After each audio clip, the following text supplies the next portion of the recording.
சேட்டுகளில் வச்சா வட்டி அதிகம்னு சொல்லி தான் பேங்க்குக்கு போகிறோம். இப்போ பேங்க்கில் இந்த மாதிரி பிரச்சனைனா நாங்கள் என்ன பண்ணுறது? இத்தனை வருஷம் வந்து 20 பில்லு 10 பில்லுன்னா சாதாரண நம்ம போய் பண்ணுறோம். இப்போ 2 பில்லு 3 பில் பண்ணுறது கூட நான் கடை வாங்க வேண்டியதாக இருக்குது. இந்த சூழ்நிலை ஏன் இப்போ வந்தது? இப்போ இதுக்கு என்னவோ தரத்தை பார்க்கணுமா? ஒவ்வொரு கடையில் ஒவ்வொரு நகை வாங்குவோம். ஒவ்வொரு கடையில் ஒவ்வொரு நகை வாங்குறது நம்ம பார்த்தா என்ன பண்ண முடியும்? கல் நகைக்கு ஒன்று சொல்கிறாங்க, நம்ம என்ன பண்ணுறது? இப்போ பேங்க்குக்கே போக முடியாது, போகக்கூடாதுன்ற எண்ணம் வருது. இப்போ அந்த சேட்டு கடையில் வச்சா நகை முங்கிடும். கடன் வாங்கணும், ரொம்ப கஷ்டமாக இருக்குது.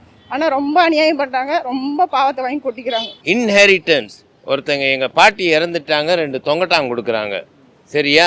அவங்க எப்போ வாங்கினா அந்த காலத்தில் பில்லாவாக இருந்துச்சு, செட்டியார் கடையில் போய் வாங்கியிருப்பாங்க. அதை நாங்கள் வாங்கி அதை அடகு வைக்க போகிறோம் எங்கள் கஷ்ட காலத்துக்கு.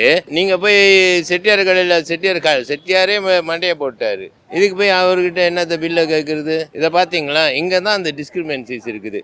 உங்களுக்கு எவ்வளோ அசெட்ஸ் வேணும்னு ஒரு ரெக்கார்ட் வேணும்னா நீங்கள் தான் போய் அதை செய்யணும். மக்கள்கிட்டேருந்து பிடுங்கி வாங்கக்கூடாது.